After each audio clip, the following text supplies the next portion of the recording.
Smart গ্যারেজের উদ্বোধন করলেন, আপনি ওনার হিসাবে কি বলবেন? ভালো হয়েছে, ভালো লাগছে। আমাদের এটা পূর্ব মেদিনীপুর ফার্স্ট মাল্টিভাড়া স্মার্ট পিকপার্ট স্মার্ট গ্যারেজ হয়েছে, এই প্রথমবার। কি কি আইটেম থাকছে এখানে?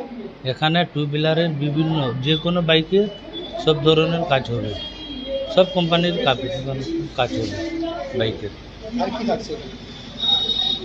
আর আপনার এমসি থাকবে, ডিসকাউন্ট থাকবে, পার্টসের উপরে ডিসকাউন্ট আছে, আর এমসি নিলে বছরের উপরে একটা ডিসকাউন্ট আছে। সার্ভিস সেন্টার কত প্রকার স্পেয়ার পার্টস থাকছে? সব মিলিয়ে 30%, 10%, 10%, 10%, সব মিলিয়ে 30% করে আমাদের ইয়ে থাকবে, ডিসকাউন্ট থাকবে। কতজন এখানে কাজ করবে?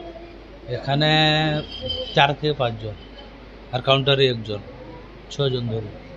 এই প্রথমবার মির্জাপুরে জলচক্র উদ্বোধন করলেন, কেমন লাগছে? খুব ভালোই লাগছে। আপনারা তো দেখছেন, ভালোই হয়েছে, ডেকোরেশনও ভালো হয়েছে, কাজও ভালো হবে। আর এদের যে কারিগর আছে, এরাও ট্রেন করা কারিগর, হেভি ভালো ভালো কারিগর আছে এরা। আপনার নাম? আমার নাম তবরেজ মল্লিক, বাড়ি? বাড়ি আমদি। এখানকার মানুষ? হ্যাঁ, মল্লিকোটা পার্টস। তরফ থেকে সমস্ত গ্রামবাসীকে জানাচ্ছি হাজার আমন্ত্রণ। এই নতুন স্মার্ট গ্যারেজের উদ্বোধন হলো। এই স্মার্ট গ্যারেজের প্রধান কারণ হচ্ছে রোড সাইডে গ্যারেজে যে কাজগুলো হয় সেটা একটা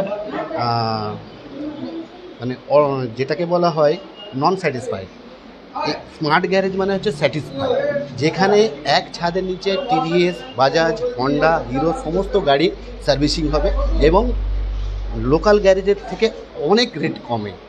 তাই বলছি সমস্ত গ্রামবাসীকে এবং এগরা অঞ্চলের অঞ্চলের সমস্ত লোককে বলছি যে আপনারা একবার এই গ্যারেজে আসুন, এসে আপনার গাড়িটা সার্ভিস করান একবার। যদি আপনার বেটার মনে হয় যে ঠিক আছে আপনি নেক্সট টাইম আসবেন, তা না হলে আপনি আপনার বন্ধুবান্ধবকে রিকোয়েস্টও করতে পারেন যে না ওখানে যেও না। যদি বেটার হয় কিন্তু আমি বলবো স্যার আপনারা সবাইকে জানান আমাদের এখানে একটা গ্যারেজ হয়েছে। এই বলে আমি আমার বক্তব্য শেষ করছি।